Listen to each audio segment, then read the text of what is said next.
having our Wednesday night Bible study, and since we're all locked down, we got together and got to talking, and we really miss the expository teaching and the midweek Bible study. It's one of those things where when you start doing it, you get used to it, and then when you don't do it, it's like, whoa, what am I missing? And you're walking around on Thursday, Friday, and Saturday wondering what you're missing. It's like you didn't tie your shoes or something. Anyway, we're continuing where we left off in Genesis. Right now we're studying in the book of Genesis. And we started Genesis probably in the fall sometime. And we've been going through it, like I said, verse by verse. And Genesis is one of those books in the Bible that it contains everything else that comes. It seems you can go back to Genesis and find a reference to it or a referral to it. One of the first things that we talked about in Genesis is every family that you see in Genesis is dysfunctional. From Adam and Eve all the way through to Joseph. You know, Adam and Eve, their one son killed the other son. And Joseph, his brother, sold him into slavery. But every family is dysfunctional, which kind of tells me that maybe coming from a dysfunctional family is the norm as opposed to being the exception. I know I did, and everybody else that I've talked to, I don't think I've ever met anybody that's come from a truly functional family. Anyway, to kind of get people that haven't been coming to our Bible study on creation up to speed, I'm just going to go through real quick the chapters that we've done to get us up to chapter 31 where we are right now. So Genesis chapter 1 and 2, that's creation. Everybody's pretty much familiar with that. And then in chapter 2, we have Adam and Eve, where they're created. And then in chapter 3, we have the fall and the curse. In chapter 4 of Genesis, we have Cain and Abel, which is, just kind of a result of the curse. And chapter 5 of Genesis, it's Adam's descendants, and it kind of shows how all the different people, all the different civilizations descended from Adam. Chapter 6 is the flood. 7 and 8 also go into the flood and how Noah they're floating around and waiting for the waters to subside. Chapter 9 of Genesis, God confirms his covenant with Noah again. And then chapter 10 is the descendants of Noah. 11 is the Tower of Babel. We talked about that. One of the things that I always will remember from the Tower of Babel is when God looked down on the Tower of Babel and saw the people building this tower. He said they're unified. They're in unity. Nothing is impossible for them. And we realized as a church, if we are in unity, nothing is impossible for us. We got to remember that as brothers and sisters in Christ. If there's a unity, if we strive for unity, if we work for unity, if we just cling to unity and go out of our way to be unified with others, there's nothing that's impossible. That's astonishing revelation. Anyway, that came out of the Tower of Babel, and that's why God had to confuse their languages, because they were unified and that he needed to spread them out. He needed to disperse them.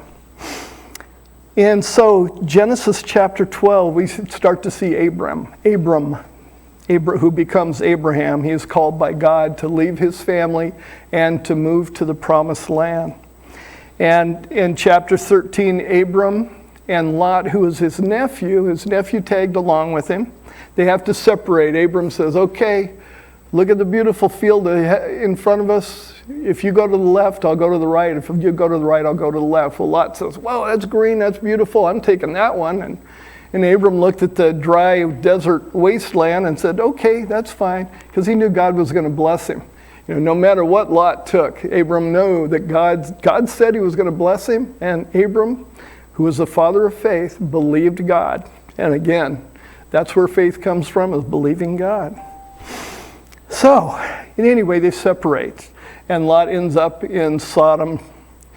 Anyway, before he ends up in Sodom, in chapter 14, he's captured by the 4 kings that came from the area of Babylon. And Abram rescues Lot and gives Melchizedek 10% of his spoils. So Abram, the 4 kings of Babylon came and had a big battle with the 5 kings of Sodom and Gomorrah and all that. This was all in Genesis chapter 14. When Abram hears that his nephew's been captured by these 4 kings of Babylon, he says, nope, that's not going to happen. And he takes 314 of his people, his trained men. They go and they defeat these 4 kings who just beat the 5 kings from Sodom and Gomorrah, and gets Lot back and everything that he owns. And coming back, he comes through the city of Jerusalem and sees the priest Melchizedek, and he gives 10% of his spoils to Melchizedek. And that's a whole nother discussion. You get into the book of Hebrews, and that brought up, well, we talked about Melchizedek for a couple hours, I think. That was a lot of fun. If you can get a chance to come to our Wednesday night Bible studies and you have Bible questions, this is the place to be. Okay, Genesis 15, God promises to Abram still, that he would have a son. And then in 16 is the birth of Ishmael, who was from Sarah's slave. And Sarah couldn't have a baby, and she was going to help God out, so she said, here, take my servant. And Abraham goes along with that and the birth of Ishmael, and then Sarah gets all mad because Ishmael is now Abraham's son by Hagar, and she says, get rid of Hagar. So that was a whole different story too, and a lot of conversation about that. Genesis 17, God changes Abram's name to Abraham. And he tells him he is going to be the father of many nations and many kings. And when he changes Abram's name to Abraham, and he says, I am El Shaddai, God Almighty. So he finally identifies who he is to Abraham now, when he gives Abraham a new name. And we'll see a few times here in Genesis, God will give people a new name, and it reflects how God has changed them, how God is moving them in this direction. Oh, okay. In chapter 18, Sodom and Gomorrah is discussed with God and Abraham. God is a righteous judge. He proves he's a righteous judge because Abraham says to him, of course you wouldn't destroy the righteous with the wicked. If there's 50 righteous, if there's 40, if there's 30, he keeps bringing it down. Finally it gets down to 10. And God says, okay, even if there's just 10, we won't destroy it. So they send the angels, God sends the angels into Sodom and Gomorrah to get Lot and his wife and 2 daughters out. Their daughters' fiancés were invited, but they thought they were joking and they stayed behind. They didn't make it out. But at that point, we realized that God was a righteous judge. He was righteous. He was not going to destroy the wicked with the righteous. And so that was very important for the Old Testament Jews and for us today. So 19, Sodom and Gomorrah is destroyed. 20, Abraham has to move on from Canaan, and he meets a Philistine king named Abimelech. He moves into his town, and he realizes that Sarah, who's close to 90 years old, is beautiful, and that the people of the town are going to kill him so they can have his wife if he says that Sarah's his wife. So he says, no, she's my sister, which technically she was related to him. But anyway, Abimelech gets a dream from God and gets scared to death and comes to Abraham. What have you done to me? And he basically runs Abraham out of town because he realizes that the God of Abraham was someone that he didn't want to get on the wrong side of. So chapter 21, we have the birth of Isaac. So Sarah finally does have her child. And Isaac, his name is Laughter because Sarah laughed when God said in a year, you're going to have a baby. And Sarah said, yeah, right. And she's hiding behind the tent and laughing. And when I say God said this, throughout Genesis, there's references to God appeared to, and there's a lot of discussion about this. Some people think that it's a theophany, which is Jesus, the Son of Man, coming before he was incarnate, before he came through Mary. And he appeared as God to the people in the Old Testament, especially Abraham, and to Jacob also. But we'll get into that in a minute. Anyway, there's a lot of discussion about that. A lot of stuff in Genesis that is hard to understand because, we're looking back, but God had kind of his hands full trying to get out his message to the world, to people that were still in the Bronze Age. And he had to do it very simplistic, very, they were ready to turn and run at every turn. And so he had to treat them with kid gloves. But then as he gave them the faith and they grew, they got stronger and more bold. So in 22, Abraham's faith is tested. His son, Isaac, God asked him to sacrifice his son. And Abraham agrees to do that. And he takes his son, Isaac, up on the mountain and is about to plunge the knife into his chest, and the angel stopped him. But he was tested, his faith was tested, and God said, because you didn't, you would even give up your son as a sacrifice, I'm going to give my son as a sacrifice. In chapter 23, Sarah passes away, she dies, and in 24, Isaac gets a wife, Rebekah.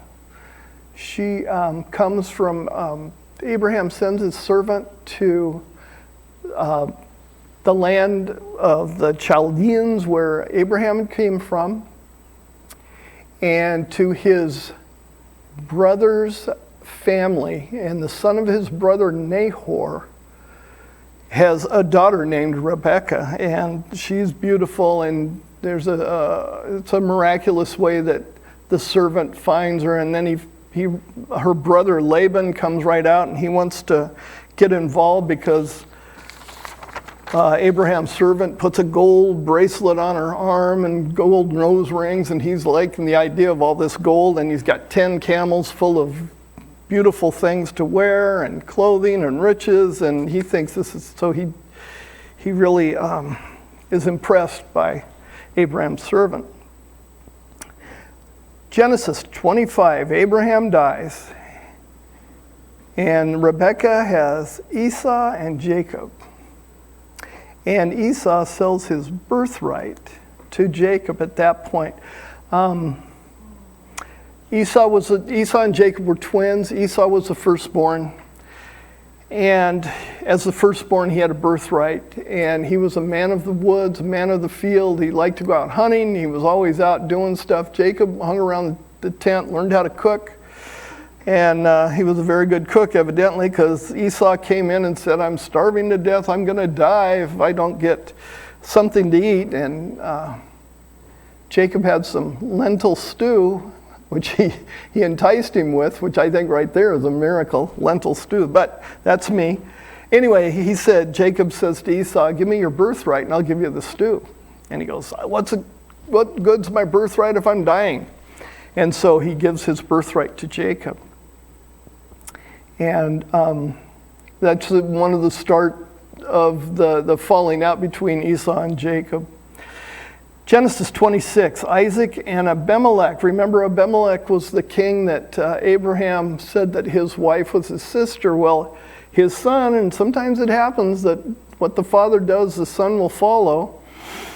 Isaac told King Abimelech, which we think may have been a grandson of the one that Abraham had. The same thing. He said that Rebekah was his sister. And again, God told Abimelech, don't touch her, and scared him, and they asked Isaac to leave.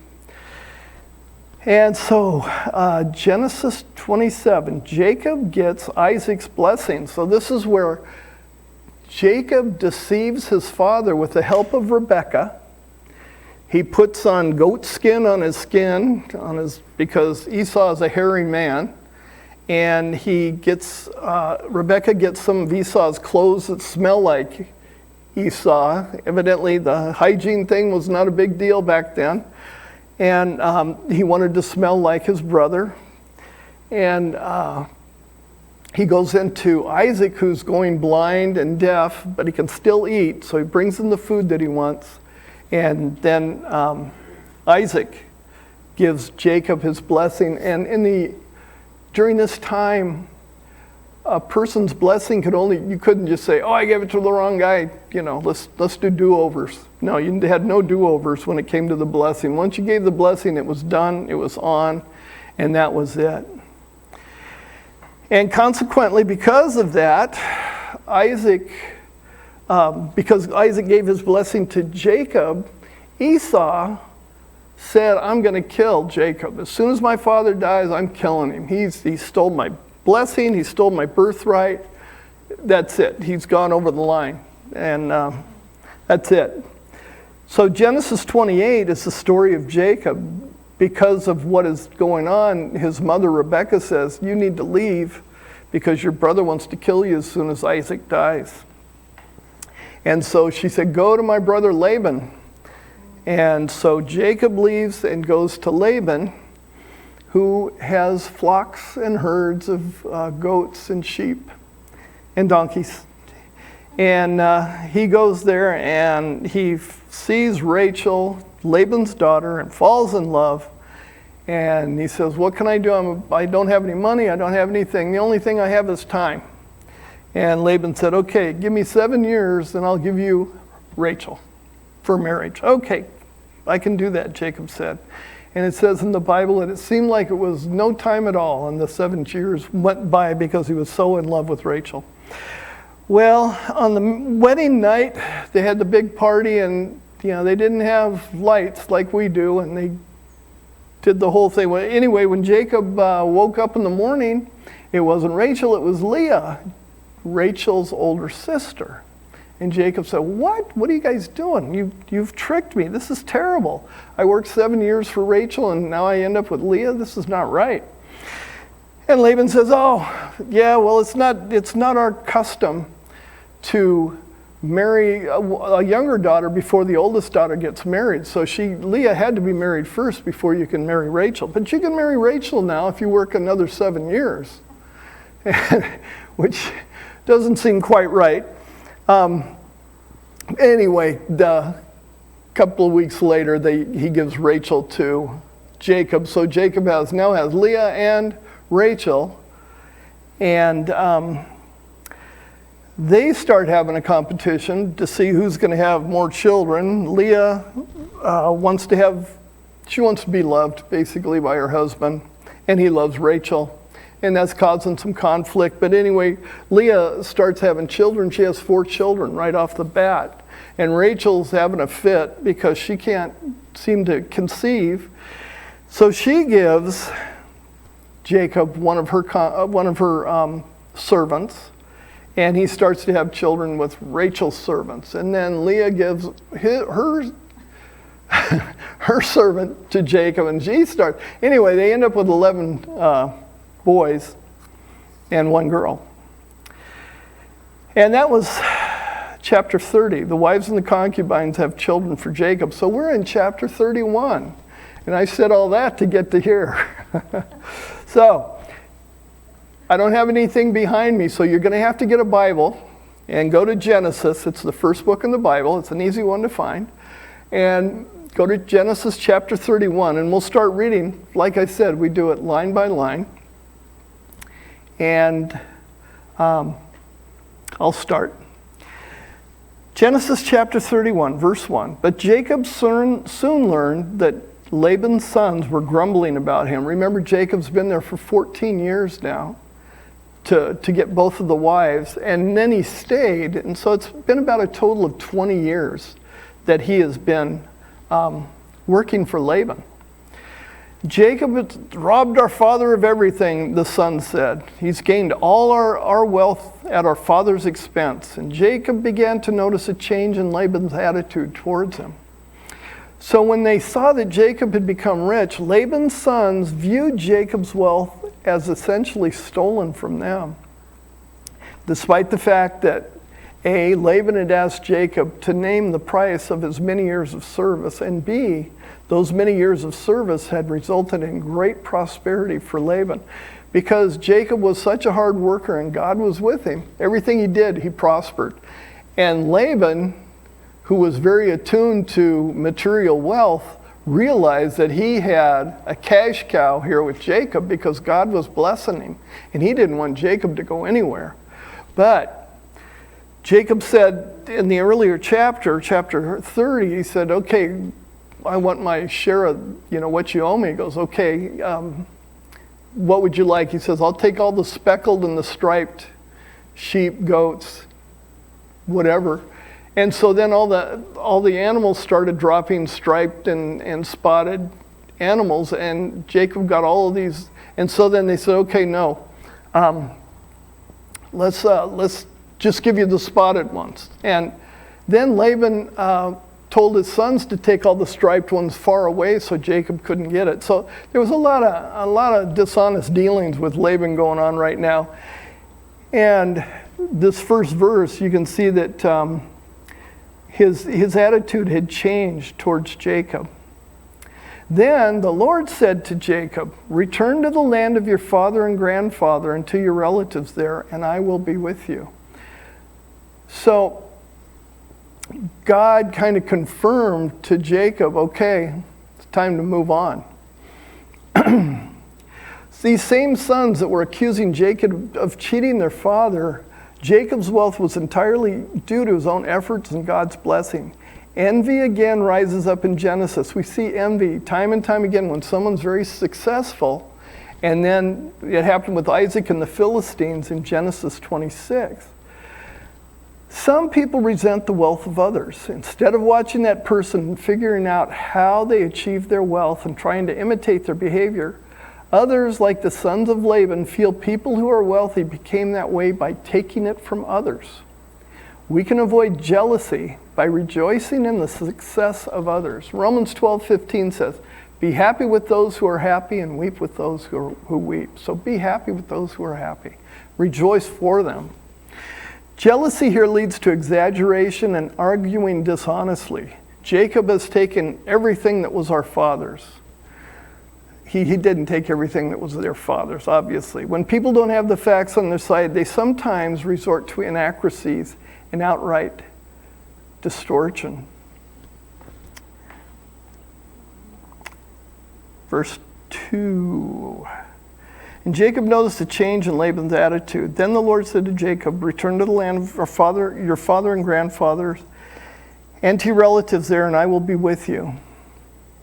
Laban had never respected Jacob, and that was why he felt he could get away with tricking him into marrying Leah. Laban's attitude was changing towards Jacob, and Jacob could feel it. Jacob knew he had to do something. Jacob had already told Laban he wanted to return to his family in Genesis 30, 25 and 27. But here God confirms it's time to leave. So, in verse 4, Jacob calls Rachel and Leah out to the field where he's watching his flocks, and he says to them, I've noticed that your father's attitude towards me has changed, but the God of my father has been with me. You know how hard I've worked for your father, but he has cheated me, changing my wages 10 times. But God has not allowed him to do me any harm. For he said, the speckled animals will be your wages, and the whole flock began to produce speckled young. And when he changed his mind and said, the striped animals will be your wages, then the whole flock produced striped young. In this way, God has taken your father's animals and given them to me. One time during the mating season, I had a dream and saw that the male goats mating with the females were streaked, speckled, and spotted. Then in my dream, the angel of God said to me, Jacob. I said, yes, I'm here. Angel said, look up, and you will see that only the streaked, spotted, and speckled males are mating with the females of the flock. For I've seen how Laban has treated you.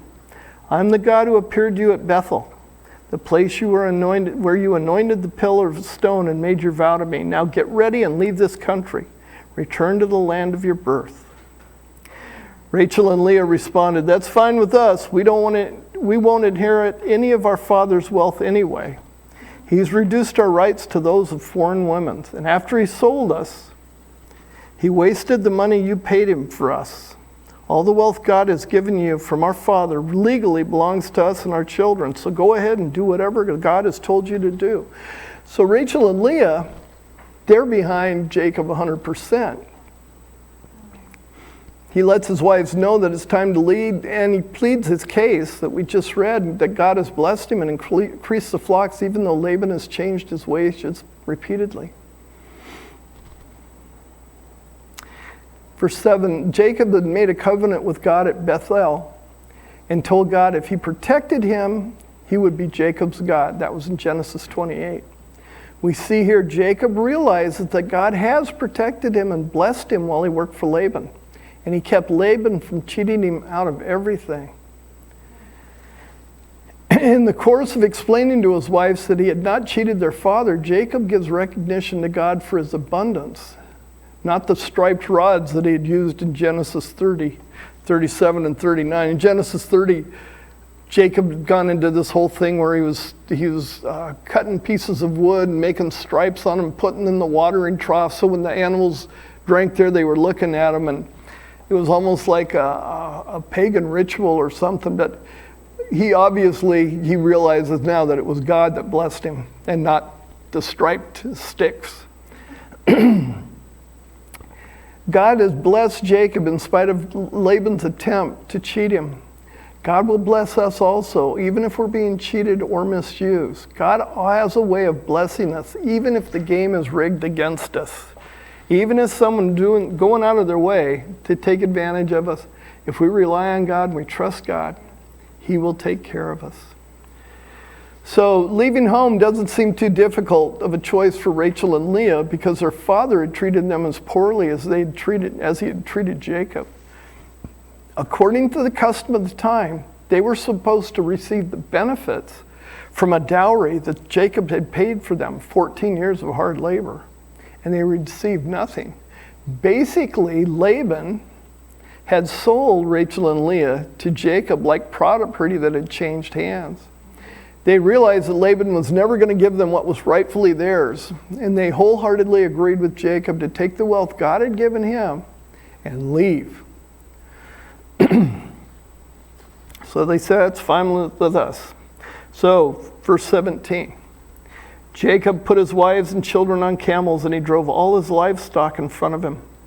He packed all the belongings he had acquired in Padan Aram, set out for the land of Canaan, where his father Isaac lived.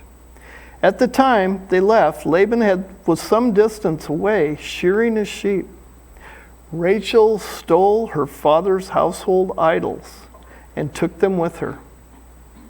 Jacob outwitted Laban the Aramean, that they set out secretly and never told Abram that they were leaving. So Jacob took all his possessions with him and crossed the Euphrates River, heading for the hill country of Gilead. So verse 19, Rachel stole her father's household idols. The household idols were usually small wooden or metal idols that were kept in the home, and they were supposed to protect the home, and they also were supposed to offer advice in times of need.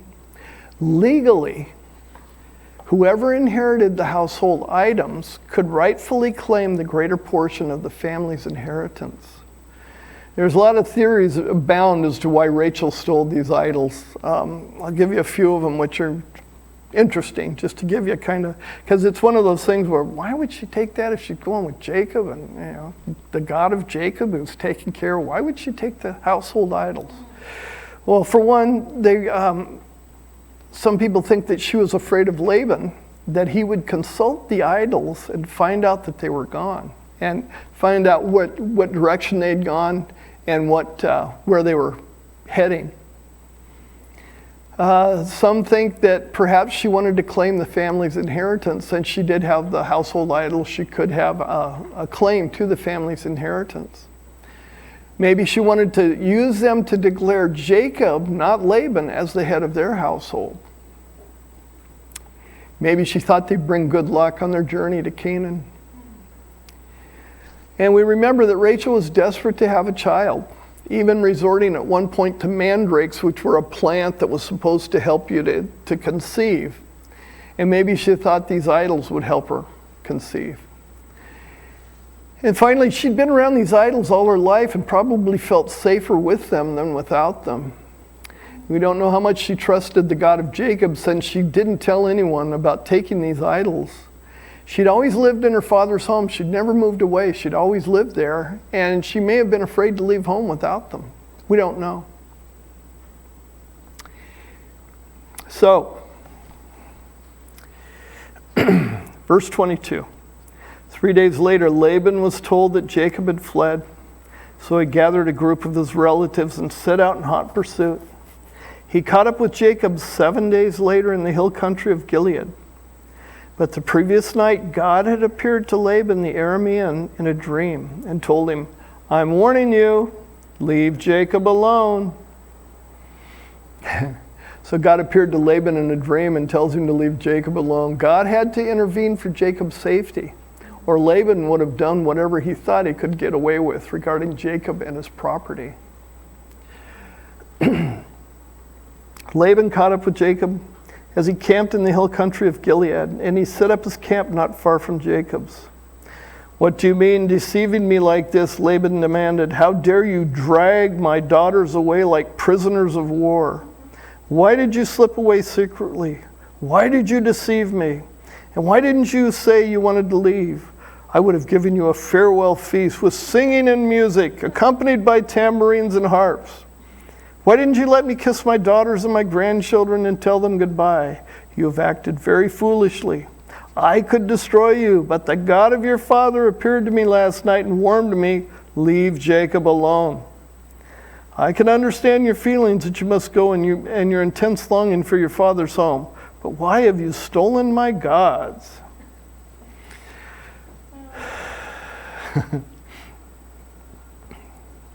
So Laban was afraid of Jacob's God. Evidently, God had impressed Laban enough that Laban told Jacob that was the only reason he wouldn't destroy him.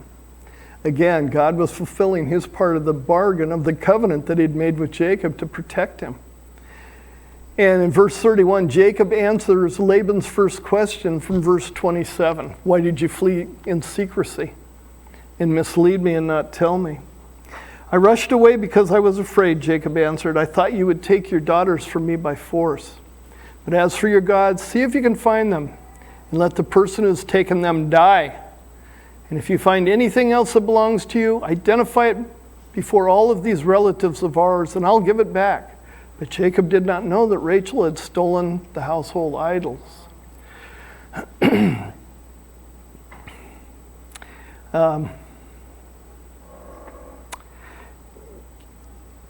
Jacob's answer to Laban's second question, "Why did you steal my gods?" Even if you're absolutely sure about something, a matter or whatever, it's best not to make rash statements.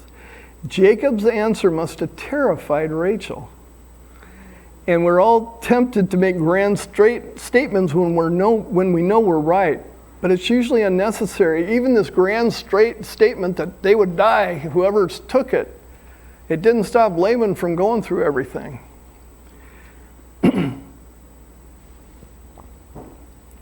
Why didn't Laban believe Jacob's denial that neither he nor anyone in his household had stolen his gods? Because Laban regularly deceived people. People who lie assume everyone else lies too. People who cheat in business, for example, assume everyone else cheats. It's part of how they justify what they do. If I don't, everyone else will take advantage of me. This is the built-in punishment of the dishonest. They go through life convinced that they're constantly being deceived.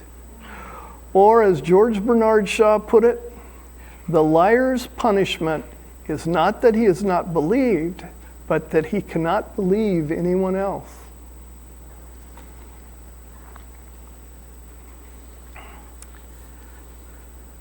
So, verse 33, Laban went first into Jacob's tent to search for them there. then into Leah's, and then into the tents of the 2 servant wives.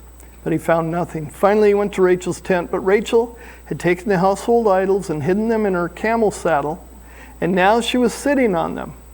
When Laban had thoroughly searched her tent without finding them, she said to her father, "Please sit, forgive me. Please, sir, forgive me if I don't get up for you. But I'm having my monthly period." So Laban continued to search, but he could not find the household idols. Then Jacob became very angry, and he challenged Laban. "What's my crime?" he demanded. "What have I done wrong to make you chase after me as though I were a criminal? You've rummaged through everything I own. Now show me what you've found that belongs to you. Set it out here in front of us before our relatives for all to see. Let them judge between us." For 20 years, you can tell, 20 years, Jacob's finally letting it out. It's being uncorked. He's had it with Laban, and he blows up.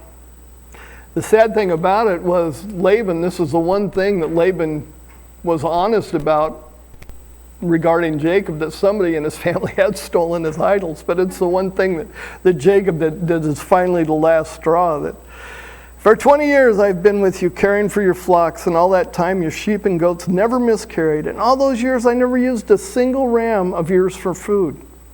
If any were attacked and killed by wild animals, I never showed you the carcass and asked you to reduce the count of your flock. No, I took the loss myself. You made me pay for every stolen animal, whether it was taken in broad daylight or in the dark of night. I worked for you through the scorching heat of the day and through cold and sleepless nights. Yes, for 20 years I slaved in your house. I worked for 14 years, earning your 2 daughters, and then 6 more years for your flock. And you changed my wages 10 times. In fact, if the God of my father had not been on my side, the God of Abraham and the fearsome God of Isaac, you would have sent me away empty-handed. But God has seen your abuse in my hard work. That's why he appeared to you last night and rebuked you. So Jacob really unloads on Laban. Finally, he put up with it. And Jacob was furious about being unjustly accused for theft and lying after all of his years of faithful service. And it's interesting that Jacob was such a hard worker. It seems like it comes up in his persistence also, but he was a hard worker and he was a trustworthy worker. And we see in the book of Ephesians where Paul tells us to work as if we work as unto the Lord. And that's what it seems like Jacob's mindset was. He was working unto the Lord. He wasn't working for Laban. And when we do that, when we work as unto the Lord, there's a lot of benefits that come of it. First of all, it pleases God. That's fear of the Lord is you want to do things that please God.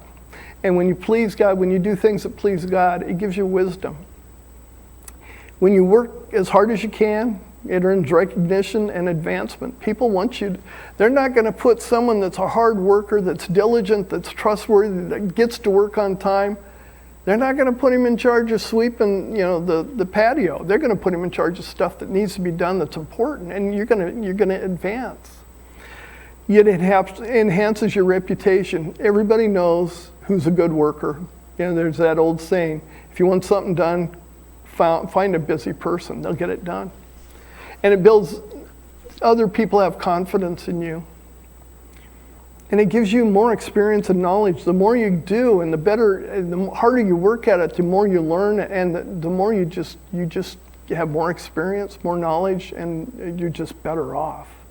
And it also develops your spiritual maturity when you're working hard. There's something about hard work that's one of the terrible things about us all being locked in our houses right now. People that work, they're sitting there, and if you don't have a project at home, you're just walking around trying to figure out what you're supposed to be doing, and it's a bad place to be. I hope we all get back to work as soon as possible in this thing. So verse 42, this is the real reason Jacob left without saying goodbye to Laban, because he knew Laban would have tried to prevent not only Jacob's family from leaving with him, but his livestock also. God's rebuke refers to God's revelation to Laban to do Jacob no harm. Here's the proof. Laban viewed his daughters and grandchildren as his rightful possessions. He was talking about that. Nothing more than an indentured servant entitled to his own freedom after his years of service had expired, but not entitled to his wives, his children, and his flocks. Laban also saw his daughters as freely going with Jacob, and he also was facing the God of Jacob, who wanted Jacob left unharmed to return to his family into the promised land. So Laban realized that he was coming here with a mindset he was going to take everything back, but God intervened, and then he saw his daughters were happy to go with Jacob, and he really didn't have a way out. Jacob bested him in this situation, which probably drove him crazy.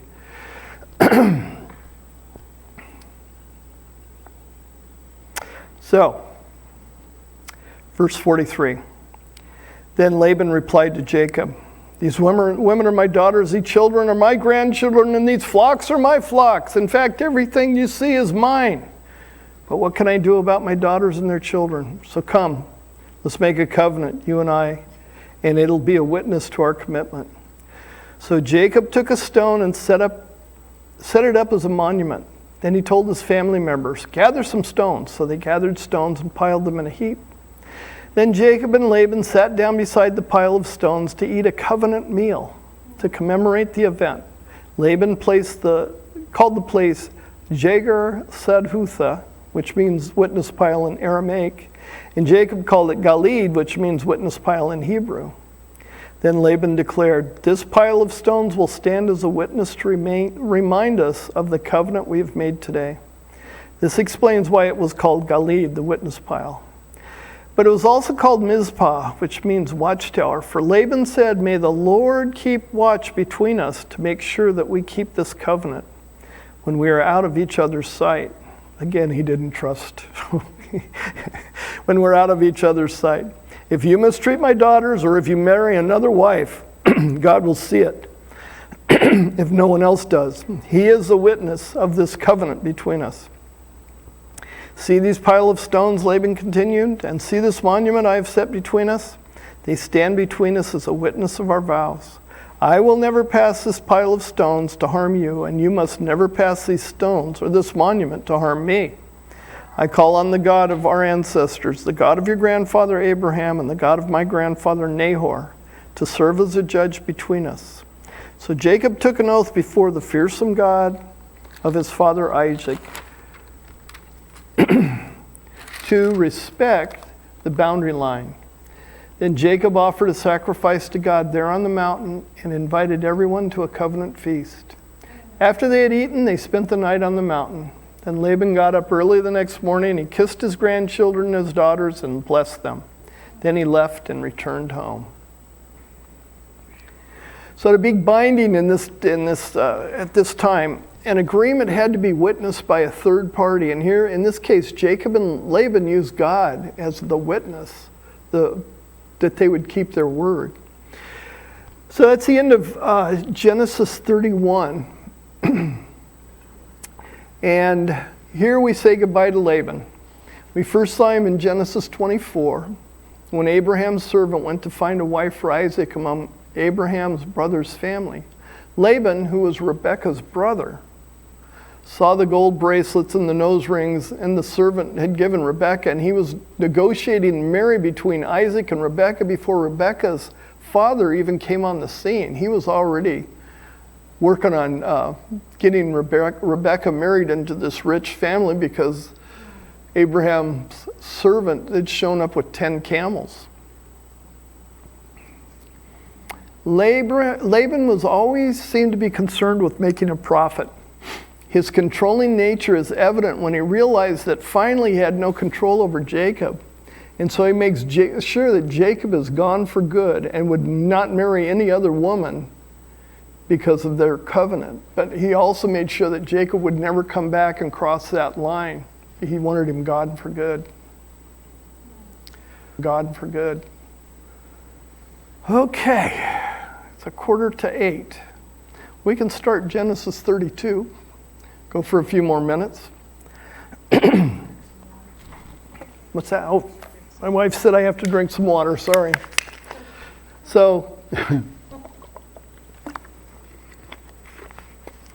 Genesis 32. By the way, there are 50 books in Genesis, 50 chapters in Genesis. So we're over halfway done, but it's, like I said earlier, it's just been really a lot of fun. Just incredible study in human nature and God's nature, and just interesting. It gives us a view of what's important to God. And that's probably the most important thing about studying the Bible, is when we find out what's important to God, like Jacob being very faithful as an employee, then we can emulate that and do that also, and we know that we're doing something pleasing to God. It's always nice when you know what you're doing is pleasing to God. When you know what you're doing is not pleasing to God, it's not so nice, and it's something that you have to get out of. All right. Genesis 32. As Jacob started on his way again, angels of God came to meet him. When Jacob saw them, he exclaimed, "This is God's camp." So he named the place Mahanaim. Then Jacob sent messengers ahead to his brother Esau, who was living in the region of Seir in the land of Edom. It's interesting that that's all it says in this verse, is that Jacob saw angels of God came to meet him. The word angel in the Hebrew here in verse 1 is malachim. It also means, this word malachim means messengers. And it's the same word in verse 3 where Jacob sent messengers to his brother Esau. This is the same word.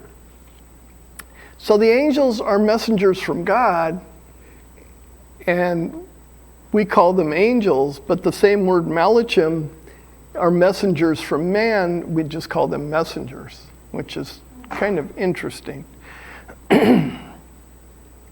We don't know how Jacob recognized that these were messengers from God, but maybe they were angelic beings, maybe they were in human form, we don't know. We're not given any additional information. But we'll see, he's starting to have doubts about seeing his brother, and maybe they came to just give him some encouragement. So Jacob sent messengers, malachim, ahead to his brother Esau, who was living in the region of Seir in the land of Edom. He told them, "Give this message to my master Esau. Humble greetings from your servant Jacob." Now you can tell he's coming off very humble. He's very respectful. He's not like the one who took the birthright and got the blessing. He's trying to show that some respect to his older brother. "Humble greetings from your servant Jacob. Until now I've been living with Uncle Laban. And now I own cattle, donkeys, flocks of sheep, goats, many servants, both men and women. I've sent these messengers to inform my lord of my coming, hoping that you will be friendly to me." So you can tell he's trying to be as respectful to his brother and letting him know that, I've done really well, but our Uncle Laban is the one who's detained me for the last 20 years. And we got to remember that the last time Jacob had seen Esau had sworn that he was going to kill him as soon as his father died. So Jacob probably still believed that Esau had been angry for the past 20 years.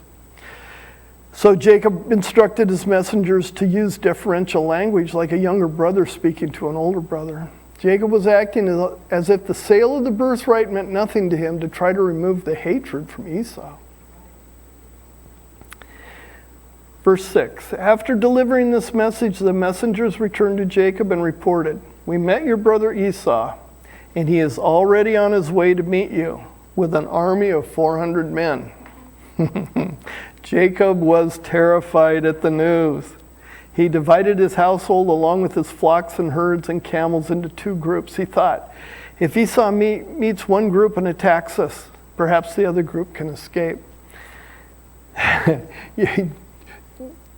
They didn't have the internet. Jacob hadn't communicated with Esau in 20 years, and you can imagine, what was going on in his mind. And he was coming with 400 men. Remember when Abraham went after the four kings from Babylon, he took them on with 316 men. So this was quite a force at the time. And, Jacob was terrified. Verse 9, then Jacob prayed, O God of my grandfather Abraham and God of my father Isaac, O Lord, you told me, return to your own land and to your relatives, and you promised me I will treat you kindly. I'm not worthy of all the unfailing love and faithfulness you have shown to me, your servant. When I left home and crossed the Jordan River, I owned nothing except a walking stick. Now my household fills 2 large camps. O Lord, please rescue me from the hand of my brother Esau. I'm afraid that he's coming to attack me, along with my wives and children. But you promised me, I will surely treat you kindly, and I will multiply your descendants until they become as numerous as the sand along the seashore, too many to count.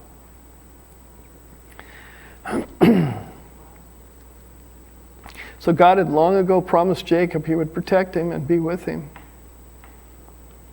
Why did Jacob feel he had to beg God for protection from Esau and feel it was necessary to remind God of his promise?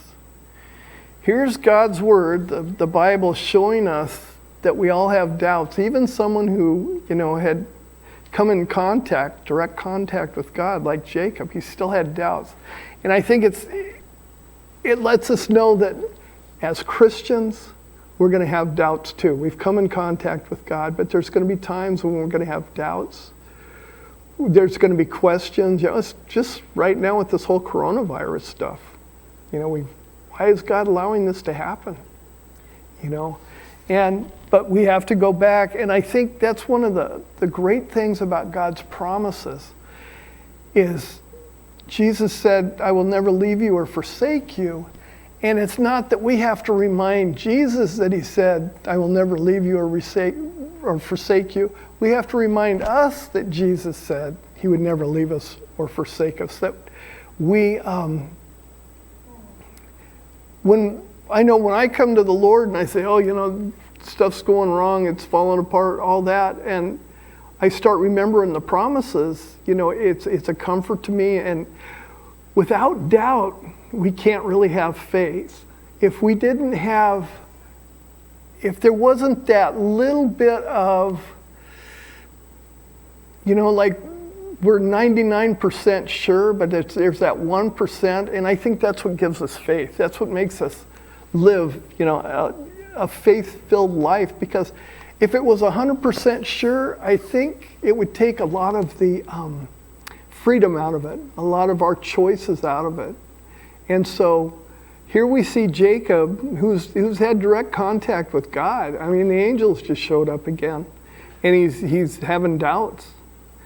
The nature of our world with this pain and suffering and uncertainty, our own morality and doubts will come. Our own mortality, doubts will come. In fact, we cannot have faith without doubt. Since we don't have God's presence with us continually, we have doubts when we feel alone. During the time of this pandemic, it's easy to doubt and even fear what's going to happen. But like Jacob, when we have doubts, we need to pray. And that's what he's doing. He's praying right now through his doubts.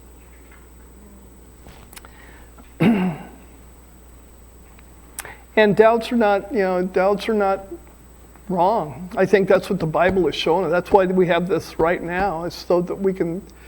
Jacob doubted. Abraham doubted. All the big ones, they all doubted. And when we doubt, it's not something that we need to get down on ourselves. God gave us the intellect to reason.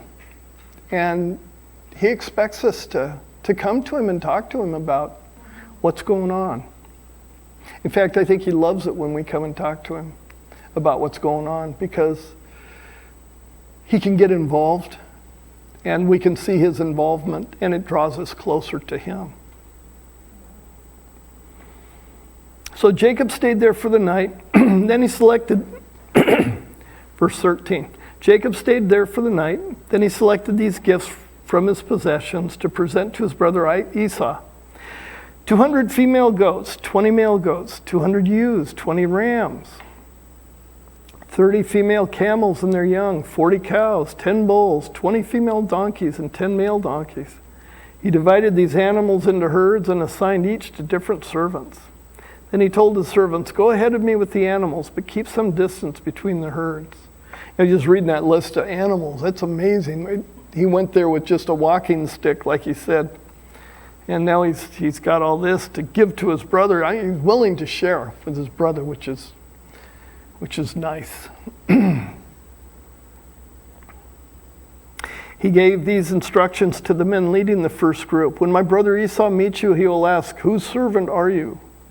Where are you going? Who owns these animals?' You must reply, 'They belong to your servant Jacob, but they are a gift for his master Esau. Look, he's coming right behind us.' Jacob gave the same instructions to the second and the third herdsmen and to all that followed behind the herds. You must say the same thing to Esau when you meet him. And to be sure, say, 'Look, your servant Jacob is right behind us.' Jacob thought, 'I will try to appease him by sending gifts ahead of me. When I see him in person, perhaps he will be friendly to me.' So the gifts were sent on ahead while Jacob himself spent the night in camp." So Jacob was trying to, just, I think, overwhelm his brother, which is interesting.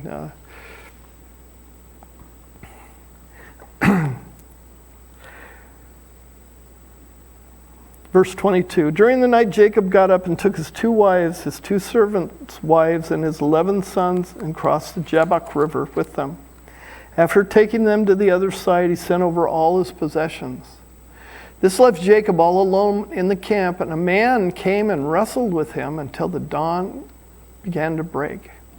When the man saw that he would not win the match, he touched Jacob's hip and wrenched it out of his socket. Then the man said, "Let me go, for the dawn is breaking." Jacob said, "I will not let you go unless you bless me." "What's your name?" the man asked. He replied, "Jacob." "Your name will no longer be Jacob," the man told him. "From now on you will be called Israel, because you have fought with God and with man, and you have won." "Please tell me your name," Jacob said. "Why do you want to know my name?" the man replied. Then he blessed Jacob there. Jacob named the place Peniel, which means the face of God. For he said, "I have seen God face to face, yet my life has been spared." The sun was rising as Jacob left Peniel, and he was limping because of the injury to his hip. Even today, the people of Israel don't eat the tendon near the hip socket because of what happened that night when the man strained the tendon of Jacob's hip. It's a trochanter. So we have Jacob alone, and he knows he's about to get into it with his brother, and this man shows up, and they begin to wrestle all night long. And persistence was definitely Jacob's strong suit, and he would not let go, and he would not let go, and he wouldn't give up. And finally the man touched his hip socket, the trochanter, and Jacob let go. He said, "I won't let go until you bless me."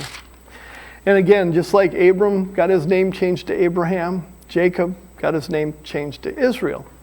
Israel means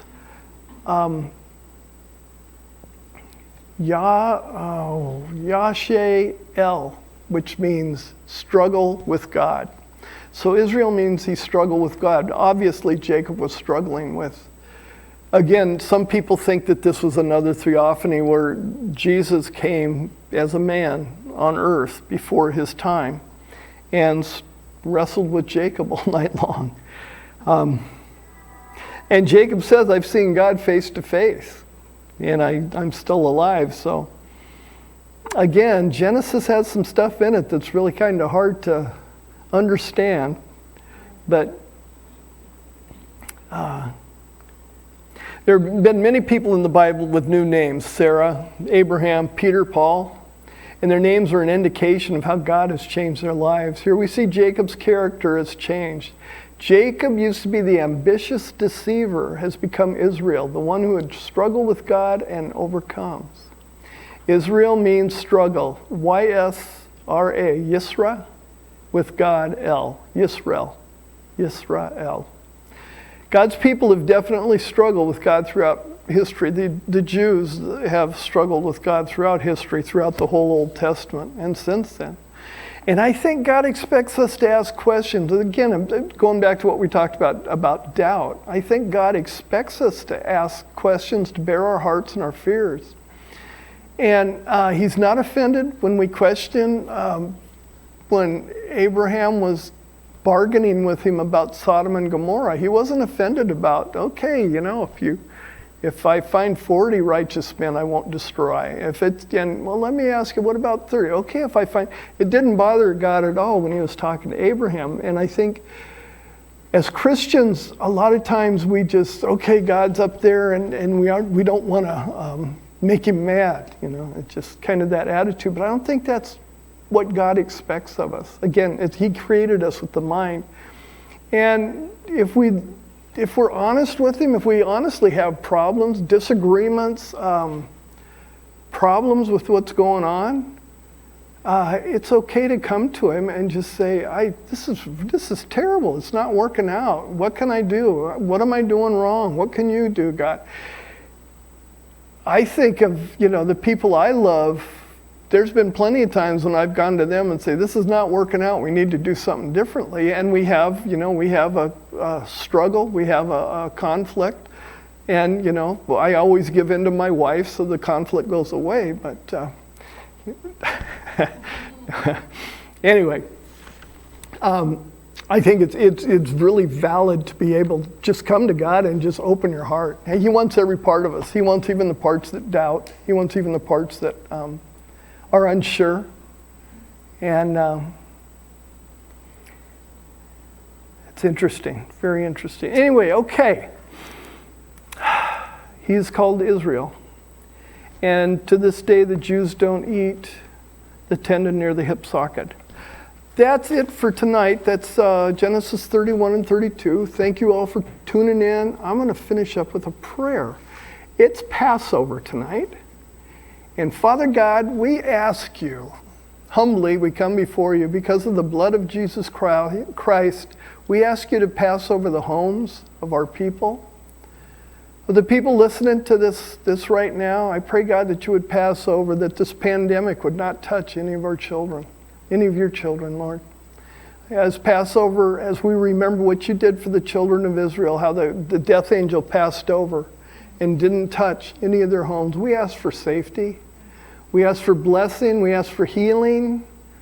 God, we ask you, because of what Jesus did, by his stripes we are healed.